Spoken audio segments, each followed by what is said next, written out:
ನಮಸ್ಕಾರ ವೀಕ್ಷಕರೇ. ಮೇ 26ರಿಂದ ಆಸ್ತಿ ನೋಂದಣಿಯಲ್ಲಿ ಅಂದರೆ ಕರ್ನಾಟಕ ಆಸ್ತಿ ನೋಂದಣಿ ಡಿಜಿಟಲ್ ಆಗಲಿದೆ. ಕಾಗದ ವ್ಯವಹಾರ ಸಂಪೂರ್ಣ ನಿಲ್ಲಲಿದೆ.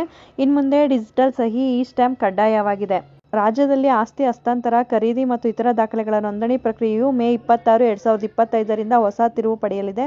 ಉಪ ನೋಂದಣಾಧಿಕಾರಿ ಕಚೇರಿ ಅಂದರೆ ಉಪ ನೋಂದಣಿ ಕಚೇರಿ ವ್ಯವಹಾರಗಳು ಸಂಪೂರ್ಣ ಡಿಜಿಟಲೀಕರಣ ಆಗಲಿವೆ. ಕರ್ನಾಟಕ ಸರ್ಕಾರದ ಸಾರ್ವಜನಿಕ ಇಲಾಖೆ ಜಾರಿಗೊಳಿಸುತ್ತಿರುವ ಕರ್ನಾಟಕ ಸ್ಟ್ಯಾಂಪ್ ತಿದ್ದುಪಡಿ ದಾಖಲೆ ಮಸೂದೆ 2025 ಕರ್ನಾಟಕ ಆಸ್ತಿ ನೋಂದಣಿ ನಿಯಮಗಳ 2025ರ ಅನ್ವಯ ಎಲ್ಲ ಕಾರ್ಯಗಳು ಡಿಜಿಟಲ್ ತಂತ್ರಜ್ಞಾನ ಆಧಾರವಾಗಲಿದೆ. ಕಾಗದ ಆಧಾರಿತ ಸಾಂಪ್ರದಾಯಿಕ ವಿಧಾನಗಳು ಹಂತವಾಗಿ ಕೊನೆಗೊಳ್ಳಲಿದೆ. ಈ ಹೊಸ ವ್ಯವಸ್ಥೆಯಂತೆ ಇನ್ನು ಮುಂದೆ ಕಾಗದದ ಸ್ಟ್ಯಾಂಪ್ ಪೇಪರ್ಗಳ ಬಳಕೆ ಅಂತ್ಯವಾಗುತ್ತದೆ. ಸ್ಟ್ಯಾಂಪ್ ಶುಲ್ಕವನ್ನು ಆನ್ಲೈನ್ ಮೂಲಕ ಪಾವತಿಸಿ ಡಿಜಿಟಲ್ ಇ ಸ್ಟ್ಯಾಂಪ್ ಮೂಲಕ ದಾಖಲೆಗಳನ್ನು ರಿಜಿಸ್ಟರ್ ಮಾಡಬೇಕು. ಇದು ನಕಲಿ ಸ್ಟ್ಯಾಂಪ್ ಮರುಬಳಕೆ ಅಥವಾ ದುರುಪಯೋಗದಂಥ ಅನೇಕ ಕಾನೂನು ಸಮಸ್ಯೆಗಳನ್ನು ತಡೆಯಲು ಸಹಾಯ ಮಾಡುತ್ತದೆ. ಡಿಜಿಟಲ್ ಮೂಲಕ ಸ್ಟ್ಯಾಂಪ್ ಹಣ ಪಾವತಿ ಮಾಡಬೇಕಾಗುತ್ತೆ. ಇಂದಿನಂತೆ ಸಿಬ್ಬಂದಿ ಮೂಲಕ ಅಂದರೆ ಮ್ಯಾನ್ಯುಯಲ್ ಆಗಿ ಸ್ಟ್ಯಾಂಪ್ ವಿತರಣೆ ಪ್ರಕ್ರಿಯೆಯು ಸಂಪೂರ್ಣ ಸ್ಥಗಿತಗೊಳ್ಳುತ್ತದೆ. ಎಲ್ಲ ಹಣ ಪಾವತಿ ಪ್ರಕ್ರಿಯೆ ಇನ್ನು ಮುಂದೆ ಡಿಜಿಟಲ್ ಆಗಲಿವೆ. ಇದು ಹಣದ ಲೆಕ್ಕಪತ್ರ ಪಾರದರ್ಶಕತೆ ಹಾಗೂ ಲಂಚ ಭ್ರಷ್ಟಾಚಾರ ತಡೆಗೆ ಸಹಕಾರಿಯಾಗುತ್ತೆ.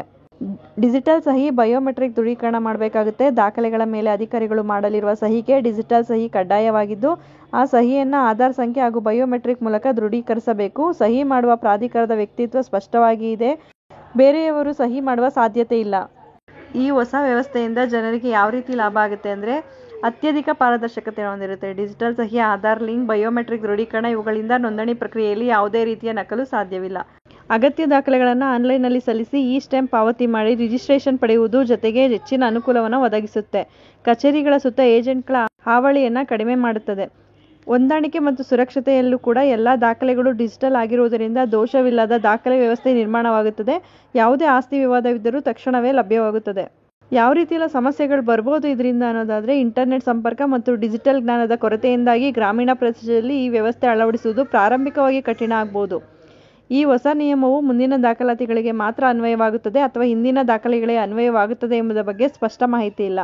ಸರ್ವರ್ ಸಮಸ್ಯೆ, OTP ವಿಳಂಬ, ಬಯೋಮೆಟ್ರಿಕ್ ವ್ಯತ್ಯಾಸ ಇವುಗಳಿಂದ ಸಾರ್ವಜನಿಕರು ಸಮಸ್ಯೆಗಳನ್ನು ಎದುರಿಸಬಹುದು. ಕರ್ನಾಟಕ ಸರ್ಕಾರದ ಈ ಹೆಜ್ಜೆಯು ಆಸ್ತಿ ನೋಂದಣಿ ವಹಿವಾಟಿನಲ್ಲಿ ಮಹತ್ತರವಾಗಿದೆ. ಈ ಮೂಲಕ ಆಸ್ತಿ ನೋಂದಣಿ ಕ್ಷೇತ್ರದಲ್ಲಿ ಭ್ರಷ್ಟಾಚಾರ ತಡೆಯುವುದು, ಸಾರ್ವಜನಿಕರಿಗೆ ಸುರಕ್ಷಿತ ದಾಖಲೆ ವ್ಯವಸ್ಥೆ ಒದಗಿಸುವುದು ಹಾಗೂ ಆಧುನಿಕ ತಂತ್ರಜ್ಞಾನವನ್ನು ಜಾರಿಗೆ ತರುವ ಕೆಲಸ ನಡೆಯುತ್ತಿದೆ. ಒಂದು ಮಾಹಿತಿ ಉಪಯುಕ್ತ ಆಗಿದೆ ಅಂತ ಭಾವಿಸ್ತೀನಿ. ಮತ್ತಷ್ಟು ಮಾಹಿತಿಗಾಗಿ ನಮ್ಮ ಚಾನಲನ್ನು ಲೈಕ್ ಮಾಡಿ, ಶೇರ್ ಮಾಡಿ. ಹೊಸದಾಗಿ ನೋಡ್ತಾ ಇರೋರು ಸಬ್ಸ್ಕ್ರೈಬ್ ಮಾಡಿಕೊಂಡು ನೋಡಿ.